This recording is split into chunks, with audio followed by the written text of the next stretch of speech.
Ya, sebelum dimulai pembelajarannya, silakan Anda dioperasi dulu 5 menit. Ya, baca apa yang sudah kita pelajari kemarin tentang tekanan pada saat pada.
Apa pada hari ini ada yang display? Ada ya.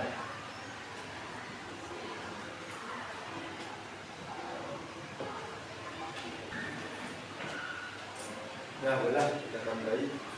Apa sudah ingat pembelajaran yang kemarin? Kita apa itu?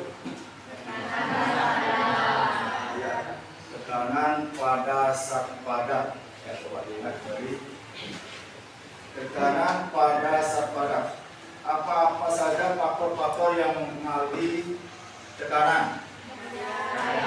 Yang pertama, gaya. Jadi besarnya gaya yang menekan. Ya. Yang kedua adalah luas permukaan dari bidang tekan. Ya, berapa luas bidang tekannya? Jadi ada dua faktor yang mempengaruhi besarnya tekanan pada zat padat, yaitu besarnya gaya yang menekan dan luas bidang tekan. Nah, kalau kita tuliskan secara matematik, ya, besarnya tekanan itu tergantung pada berapa besarnya gaya yang menekan, kemudian luas bidang tekan.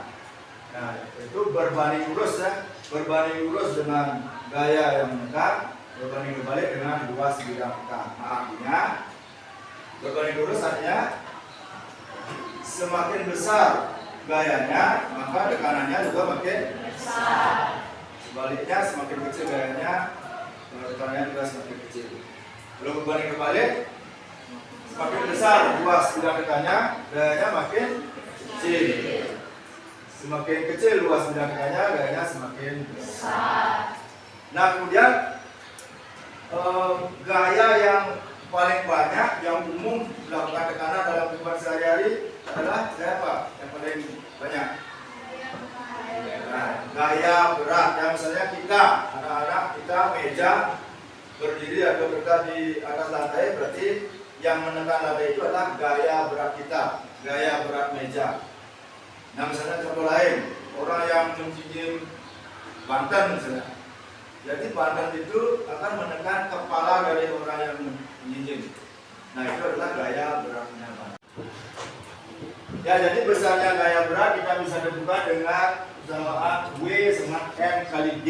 Ya, di mana M ini adalah massa daripada benda, kemudian dia adalah percepatan gravitasi. Nah, inilah persamaan yang berlaku pada tekanan pada zat padat. Nah, sekarang bagaimana dengan zat cair? Apakah persamaan ini juga bisa berlaku pada zat cair? Nah, sebelum itu coba anak simak tayangan videonya. Coba cermati tayangan video berikut. Suku Bajo, manusia penjelajah laut yang ahli menyelam.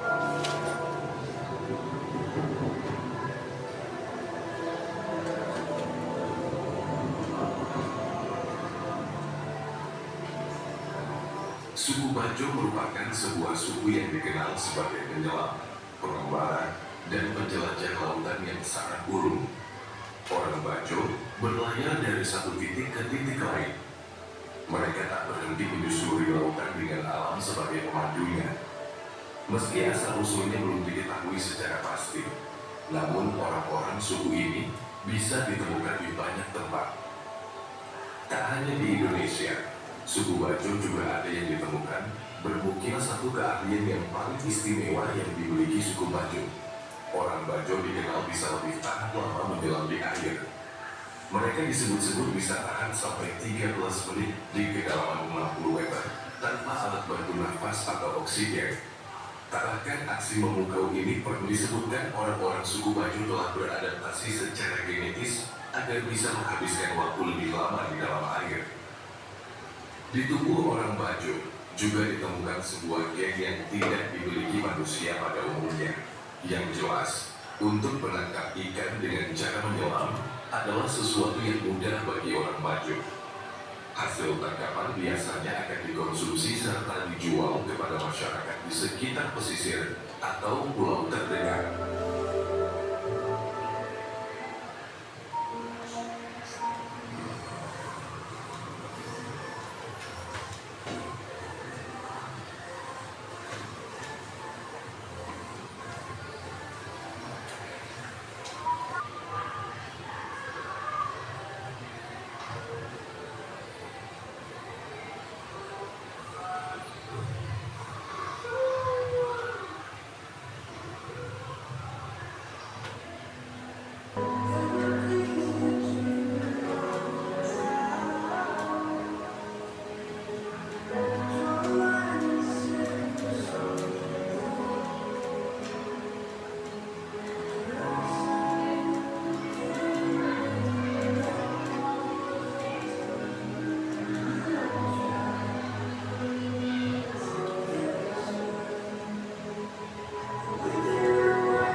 Tidak sama seperti bangunan lainnya, bangunan memiliki keunggulan tersendiri untuk dibangun.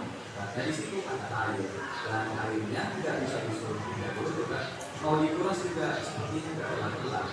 Walaupun pembangunannya sulit, bendungan tetap dibangun karena bendungan memiliki banyak manfaat, diantaranya sebagai irigasi, tempat air, pembangkit listrik, dan tempat mandi. Lihat manfaatnya cukup penting ini, maka langsung saja kita bangun bendungan ini.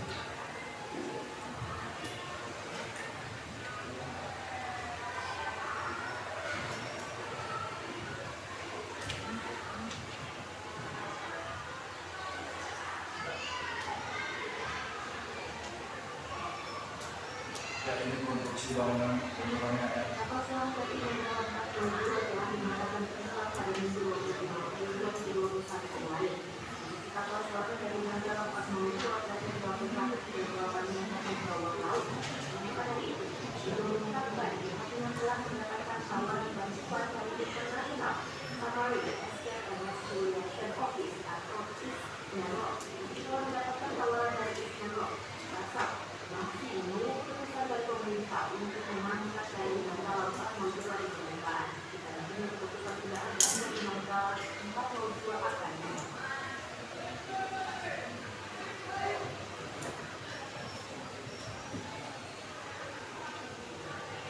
Ya, dari tayangan tadi ada 4 topik di tayangannya, semuanya terkait dengan airnya. Yang pertama ada suku Bajo yang sangat kuat, yang menyelam tanpa peralatan. Kemudian yang kedua, orang yang normal, kalau orang normal menyelam itu harus pakai alat menyelam yang lengkap. Kemudian yang ketiga ada konstruksi bendungan. Yang keempat, yang terakhir ada kapal selam Nanggala. Ya, mungkin anak-anak semua sudah pernah dengar dirinya ya, beritanya itu sangat viral pada tahun 2021. Nah, dari tayangan itu kita bisa tarik beberapa pertanyaannya. Mungkin yang pertama, mungkin suku orang Bajo itu dia memang sangat kuat, katanya dia bisa bertahan sampai 13 menit dalam air dalam mencari ikan. Nah, setelah itu karena dia mencari ikan pasti lautnya yang terbatas ya, saja yang dangkal. Nah pertanyaannya, mampukah orang Bajo itu menyelam sampai dalam sekali, misalnya sampai puluhan meter, sampai ratusan meter? Mampu tidak kira-kira dia? Meskipun waktunya mungkin lebih sedikit dari 13 menit. Nah kemudian itu yang sangat menarik ya, fenomenanya. Yang lebih menarik lagi yang terakhir, yang cukup menarik, yaitu peristiwa kapal selam Nanggala ya, diketahui tenggelam di Laut Bali di kedalaman 838 meter. Nah setelah dilakukan pencarian beberapa hari dengan bantuan internasional, ditemukanlah bangkai kapal itu di kedalaman itu ya, yang sudah terbelah dan juga berkeping-keping. Nah pertanyaannya, kenapa kapal selam itu yang bahannya sudah tentu dari kebanyakan baja ya, yang sangat kuat, kok dia bisa hancur di kedalaman itu sampai berkeping-keping? Kenapa kira-kira? Nah nanti itu kita akan pelajari perdalam lagi dalam pembelajaran ini ya. Jadi itu terkait semuanya, fenomena itu terkait dengan tekanan hidrostatis. Nah itulah yang anak-anak nanti akan pelajari di dalam pembelajaran ini, yaitu tentang tekanan hidrostatis, tekanan oleh zat cair, khususnya dalam hal ini adalah oleh air. Nah tujuan daripada pembelajaran ini ada 3. Yang pertama, anak-anak memahami nanti konsep apa itu tekanan hidrostatis. Kita akan dalami apa itu tekanan hidrostatis. Kemudian faktor-faktor apa saja yang mempengaruhi besarnya tekanan hidrostatis cair. Nah yang ketiga sudah tentu kita akan menentukan berapa sebenarnya besarnya tekanan hidrostatis di kedalaman tertentu di dalam air. Nah itulah yang akan dipelajari dengan metode ya, kegiatan yang kita laksanakan untuk memahami konsepnya itu dilakukan dengan cara nanti melakukan percobaan dengan alat yang sudah dihasilkan. Kemudian untuk faktor-faktor serta besarnya tekanan hidrostatis itu bisa dilakukan dengan menggali dari literatur, baik buku, paket, LKS maupun nanti dari internet ya. Nanti dilakukan dengan cara berdiskusi. Nah untuk itu lagi satu mengenai penilaiannya, nanti yang dinilai itu tidak hanya terakhir saja ya. Jadi anak-anak akan dinilai dari prosesnya, bagaimana melakukan percobaan, kemudian bagaimana di dalam berdiskusi, kemudian bagaimana di dalam melakukan presentasi. Nah yang terakhir ada nanti untuk pengetahuannya diberikan tes akhir ya, tes tertulis. Nah itulah yang akan kita lakukan pada hari ini. Untuk itu sekarang kita minta anak-anak duduk sesuai dengan kelompoknya masing-masing ya. Yang 2 meja menjadi 1. Yang di depan silakan menghadap ke belakang ya. Yang di depan menghadap ke belakang.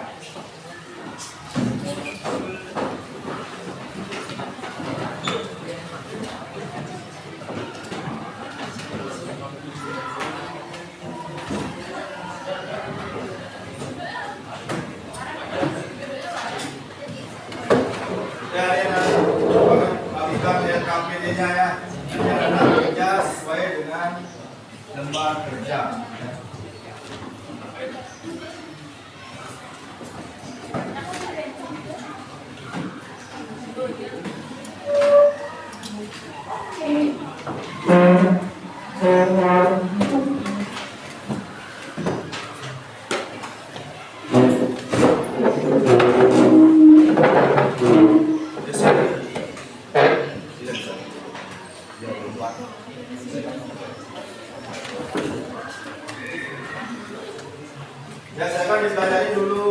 pilihnya ya, dari tujuan. Kemudian yang kedua di sana ada stimulus. Ya, anak-anak diberikan gambar konstruksi sebuah bendungan. Ya, stimulation konstruksi sebuah bendungan. Nah, dari stimulasi itu silakan anak-anak identifikasi permasalahannya. Apa yang kira-kira anak-anak ingin tanyakan dari gambar itu, yang perlu nanti mendapat jawaban dari pembelajaran ini. Apa kira-kira yang perlu ditanyakan? Lalu itu akan kasih kertas, masing-masing kelompok nanti membuat pertanyaan paling sedikit 1 pertanyaan, boleh lebih ya. Nanti ditempel di depan.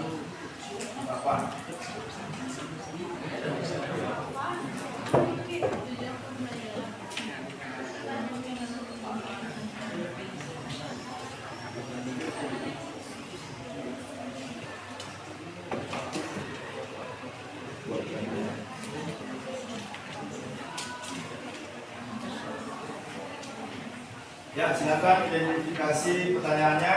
Kalau sudah selesai, anak-anak semuanya nanti ditempel di sini ya, di pojok tanya.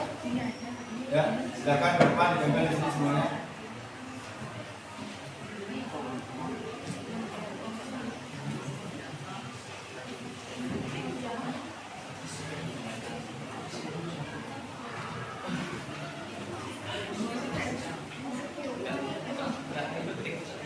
Ya, yang sudah boleh ditempel di pojok kanan papan tulis.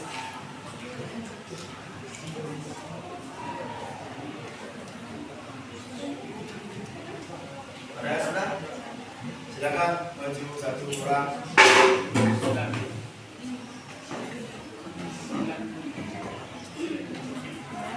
Ya, kalau sedikit 1 saja yang ngomong.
Nah, inilah pertanyaan-pertanyaan yang diidentifikasi masing-masing kelompok.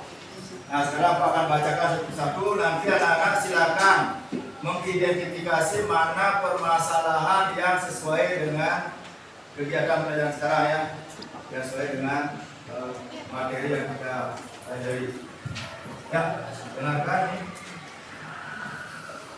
Silakan pilih ya.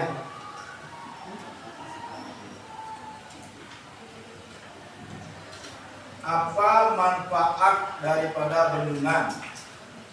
Ya, dari kelompok berapa ini? Dari kelompok 4, kemudian dari kelompok 8. Nah, sama pula ya. Apa manfaat dari bendungan? Dari kelompok 2. Berapa besar tekanan air di dasar bendungan? Berapa besar tekanan air di dasar bendungan?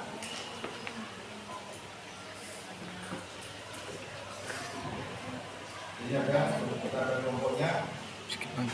Kenapa bendungan semakin bawah semakin besar? Maksudnya kenapa komposisi bendungan itu semakin ke bawah itu semakin besar, itu semakin lebar ya?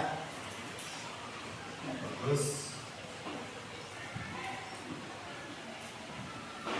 ya ini sama dengan yang tadi. Berapa tekanan air di dasar bendungan?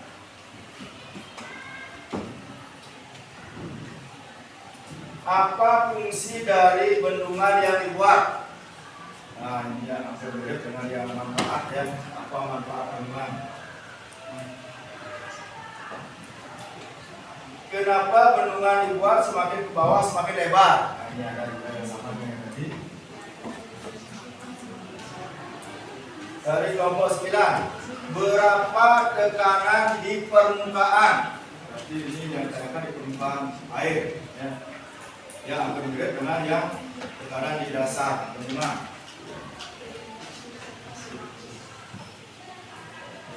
Ya ini juga sama dengan tadi. Apa fungsi dari bendungan? Nah, tanya-tanyaan yang diidentifikasi silakan anak pilih nanti pakai dalam rumusan masalah. Ya.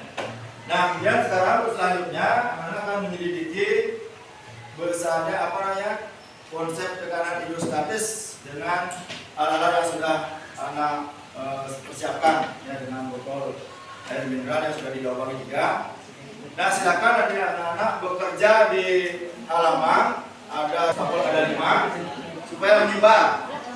Kelompok 1 dan 2 perhatikan kelompok 1 dan 2 yang paling timur ya. Kelompok 3 dan 4 yang nomor 2 5, 6, 7, 8, 9 sampai ya. Ada 5 di sana. Waktunya ya maksimal 20 menit ya. Ya silakan anak sekarang bawa alat-alatnya yang diperlukan ya, bawa penggaris, alat tulis. Kalau sudah selesai, sudah mendapat data, silakan anak-anak kembali ke kelas untuk berdiskusi. Ya silakan.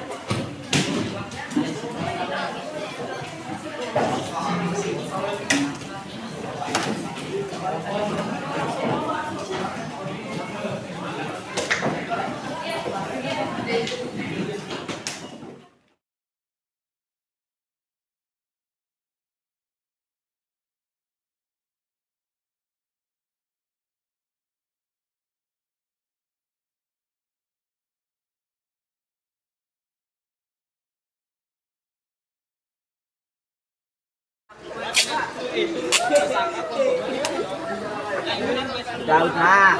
Dong.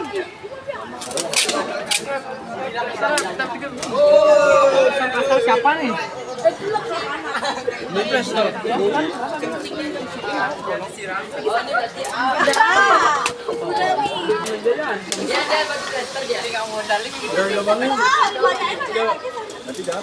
Lima sentimeter di bawah tutupnya Bang Aris mana weh? Jangan pakai tutup ininya.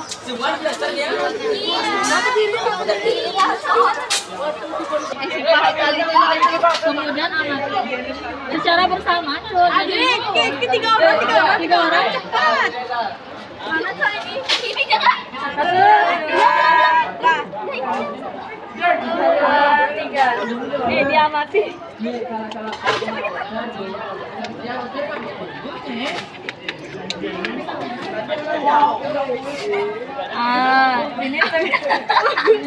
lebih pendek.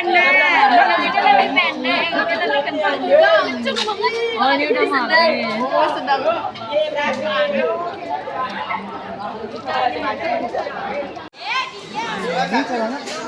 Ini lihat, perhatikan nih hasilnya.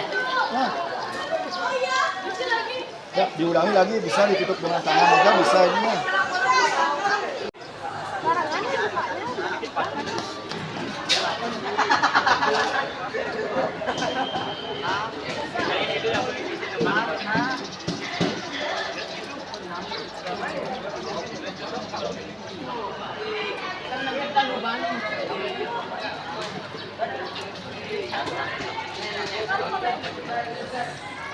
Awas.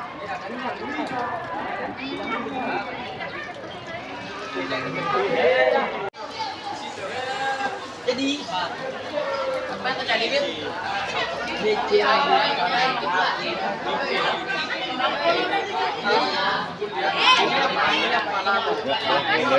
jauh sini kecil. Oke, sekarang gaya gerak saya. Tadi Ya sudah kembali.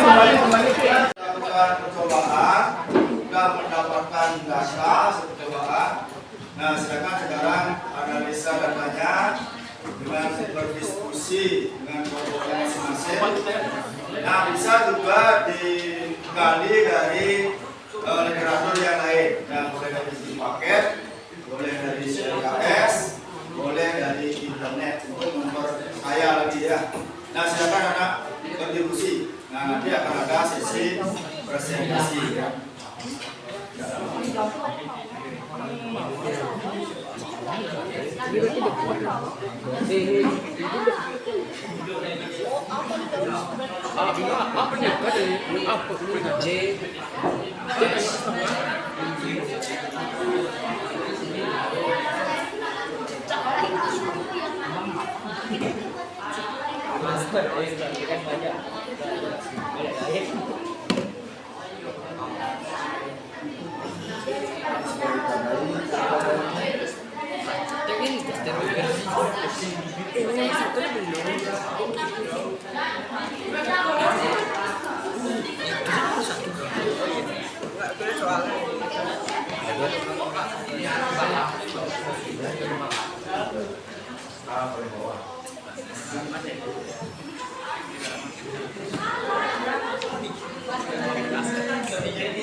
Ya, kalau ada masalah silakan ditanyakan.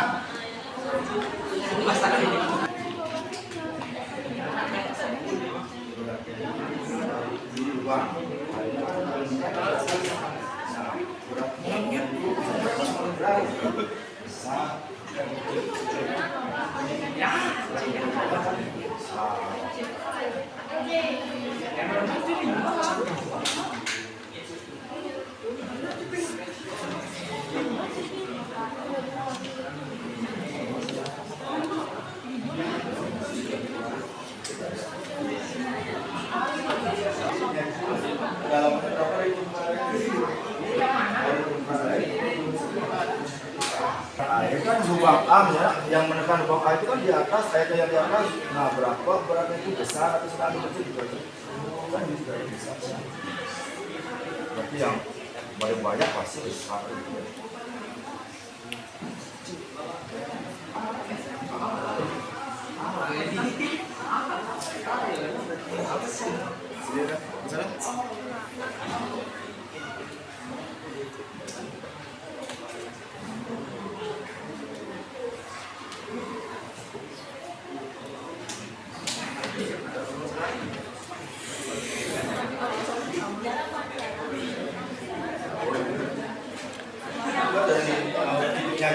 Yang menekan itu, yang menekan kan ada yang di sini.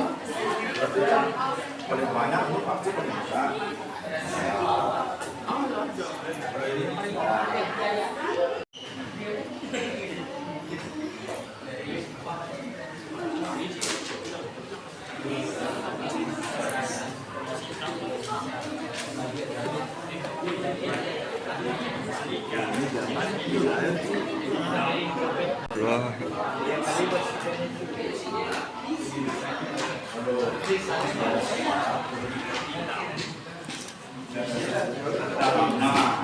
Beratnya.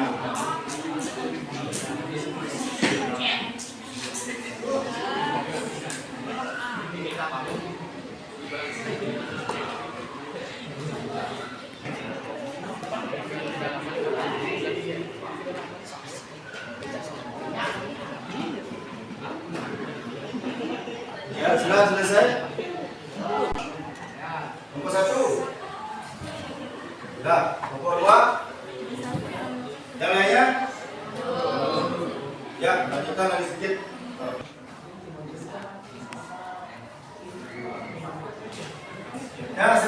semuanya kembali ke posisi semula. Semua menghadap ke depan. Kita akan lanjutkan dengan sesi presentasi.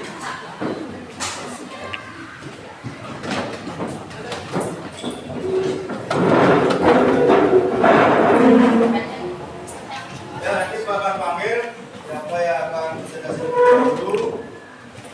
Yang tidak tampil nanti menanggapi ya. Nah, menanggapi itu boleh bertanya, boleh juga mengajukan saran ya, demi menyempurnakan lagi apa yang dipresentasikan. Nah, sekarang kita akan mulai dengan presentasi dari kelompok 3 ya. Silakan kemudian presentasikan hasil diskusinya.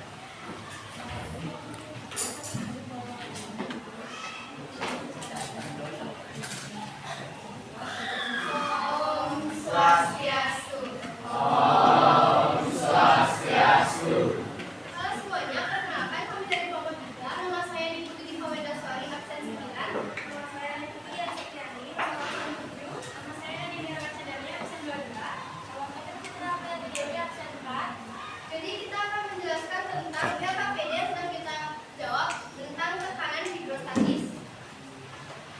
Dari pertanyaan di papan, kita dapat memilih 2 pertanyaan, yaitu sebagai berikut. Yang pertama, kenapa bentuk bendungan dibuat makin ke bawah makin lebar? Dan yang kedua, berapa tekanan air di dasar bendungan? Dari percobaan yang kita lakukan di bawah tadi, kita mengetahui jarak pancaran air, kedalaman air sampai lubang, dan berat air.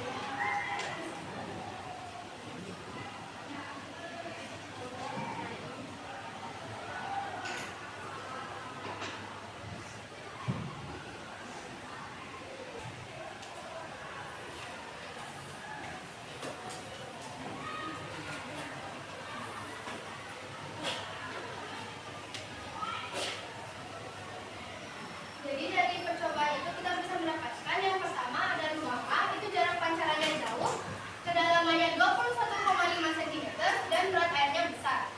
Yang lubang B itu jarak pancarannya sedang, kedalamannya 16 cm dan berat airnya itu sedang. Dan lubang C itu ada jarak pancarannya dekat, kedalamannya 10 cm dan berat airnya kecil. Jadi kira-kira seperti inilah gambarannya. Berdasarkan data di sini, maka kita dapat mengungkapkan pertanyaan-pertanyaan yang harus kita jawab sebagai berikut.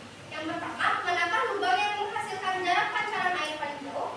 Berapa kedalaman air? Dan perhatikan banyaknya atau gaya berat air sampai lubang ini. Jadi, jawabannya itu jarak pancaran paling jauh adalah lubang A, yaitu pada kedalaman 21,5 cm, dan jumlah air di atas lubang paling banyak atau paling berat. Yang kedua, manakah lubang yang menghasilkan jarak pancaran air paling dekat? Berapa kedalaman air? Dan perhatikan banyaknya atau gaya berat air sampai lubang ini. Jawabannya, itu jarak pancaran paling dekat adalah lubang C pada kedalaman 10 cm, sedangkan jumlah air di atas lubang paling sedikit atau berat air paling kecil. Yang terakhir, manakah lubang yang menghasilkan jarak pancaran air sedang? Berapa kedalaman air? Dan perhatikan banyaknya atau gaya berat air sampai lubang ini. Jarak pancaran paling yang sedang adalah lubang B dengan kedalaman 16 cm dan jumlah air di atas lubang yang sedang. Jadi di materi kita itu adalah tekanan hidrostatis. Jadi ada beberapa faktor yang mempengaruhi tekanan hidrostatis tersebut. Jika jarak pancaran menunjukkan besarnya tekanan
dengan makin ke bawah makin lebar. Ya, jadi saya ingin menjawab. Jadi jawabannya bendungan dibuat sesuai dengan seberapa besar tekanan air yang diterima oleh bendungan. Oleh karena itu, tekanan air jika semakin dalam maka semakin besar. Dan juga bendungan juga dibuat makin ke bawah maka makin lebar. Kalau dibuat semuanya sama rata atau sama lebar semua, maka berarti karena nilai beratnya sangat mahal. Ada yang ingin bertanya lagi? Bagaimana kalau orang menyelam ke dasar laut yang dalam? Nah, itu saya ingin menjawab.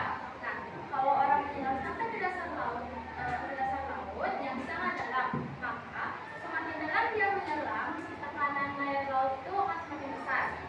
Dan tentu saja itu akan mengganggu dalam organ tubuh atau mengganggu atau merusak organ tubuh.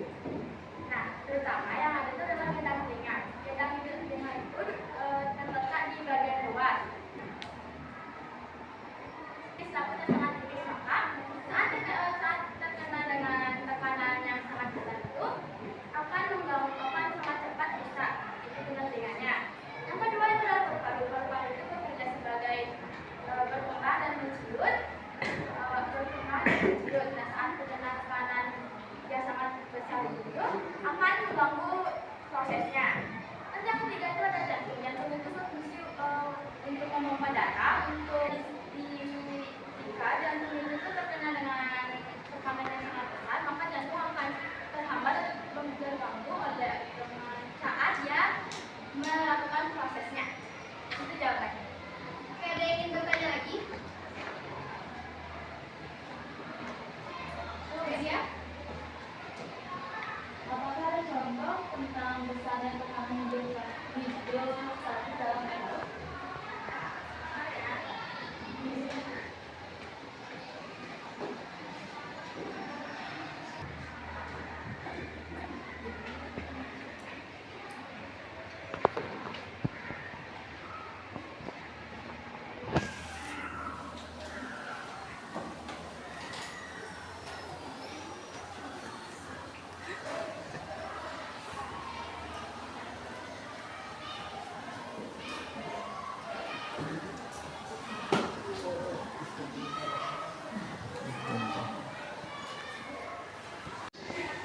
Jadi ini dia salah satu contoh soal tekanan hidrostatik, yaitu berapa tekanan yang diterima dan jika massa di likuid itu 1000 kg per meter pangkat 3 dan gravitasi 10 meter per second kuadrat dan kedalamannya 50 cm. Jadi ini yang diketahuinya itu rho-nya 1000 kg per meter pangkat 3, gravitasinya 10 meter per second kuadrat dan hanya kedalamannya itu 50 cm. Kita ubah ke meter jadi 0,5. Jadi di jawabannya untuk mencari besar tekanan hidrostatik itu rho dikali gravitasi dikali kedalaman. Jadi 1000 kg per meter pangkat 3 dikali 10 meter per second kuadrat dikali 0,5 meter, kita mendapatkan hasilnya 5000 PA. Apa ada yang ingin bertanya lagi?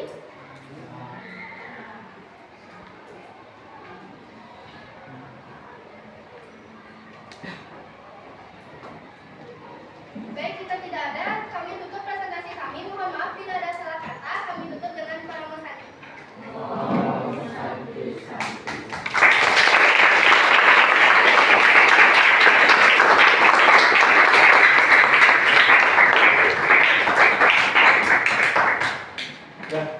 Ya, tadi penampilan dari kelompok 3. Nah, bagus sekali ya.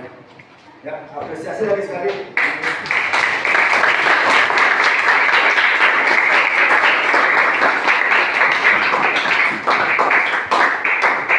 Ya, itu tadi penampilan kelompok 3 sudah lengkap sekali ya. Asalnya tanya jawabnya sudah bagus juga.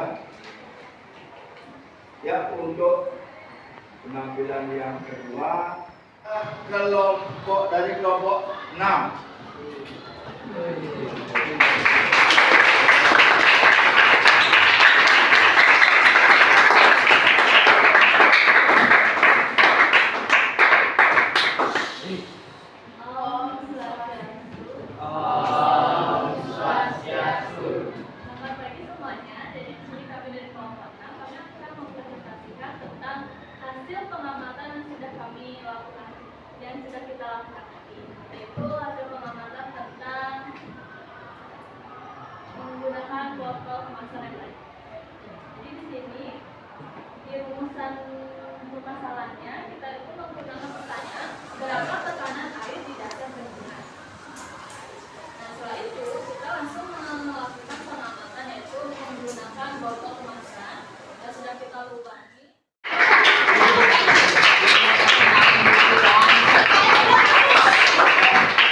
itulah hasil pembelajaran pada hari ini tentang tekanan hidrostatis. Yang sekali lagi kita rangkum dulu hasil pembelajarannya sekali lagi. Kita simpulkan sama-sama. Ya, berdasarkan dari tujuan yang ingin kita capai dalam pembelajaran ini, kesimpulannya yang pertama adalah bahwa tekanan hidrostatis itu adalah tekanan zat cair dalam keadaan diam. Nah, itu yang diakibatkan oleh adanya kedalaman zat cair dan gaya berat dari zat cair yang menekan dari atasnya. Kemudian yang kedua, faktor-faktor yang mempengaruhi besarnya tekanan hidrostatis itu seperti tadi, yaitu kedalaman suatu titik di dalam zat cair dan beratnya zat cair yang menekan pada titik itu. Nah, sedangkan yang ketiga, besarnya tekanan hidrostatis dalam suatu kedalaman tertentu dalam zat cair sudah tadi bisa ditentukan dengan persamaan pH sama dengan rho GH, di mana rho ini adalah massa jenis zat cair, G-nya kecepatan gravitasi bumi, dan H adalah kedalaman zat cair atau kedalaman titik itu. Sedangkan GH ini adalah tekanan hidrostatis. Nah, itulah hasil dari pembelajaran tentang tekanan hidrostatis pada hari ini. Semuanya sudah bisa memahami? Sudah, ini menguji sekarang sejauh mana anak-anak sudah memahami tentang konsep tekanan hidrostatis. Oleh itu, sekarang silakan ditutup bukunya, keluarkan kertas 1 lembar, isi nama, kelas, dan nomor konsep.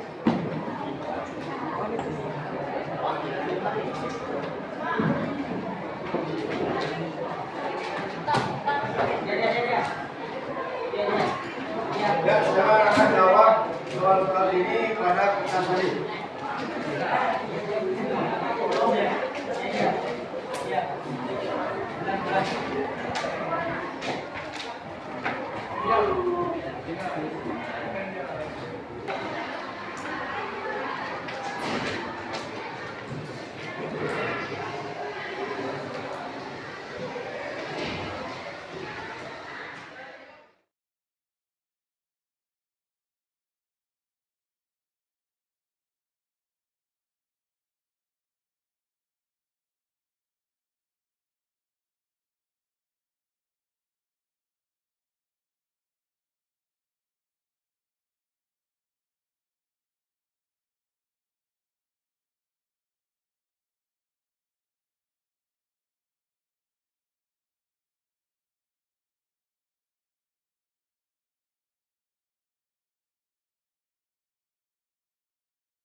Sudah semuanya selesai? Ya, silakan dikumpulkan.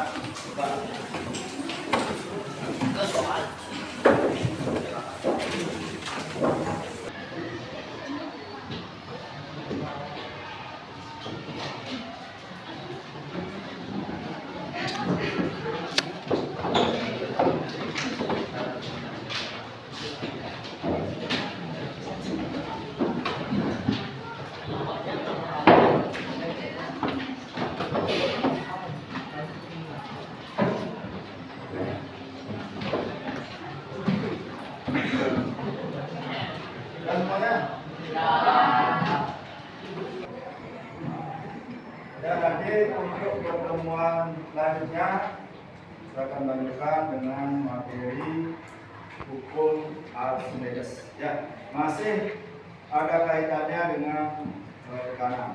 Jadi dilanjutkan dari Archimedes, hukum Archimedes, ya hukum Pascal. Ya, untuk hari ini kita pembelajaran kita akan akhiri. Adalah sana. Natura para santi. Om Santi Santi Santi Om.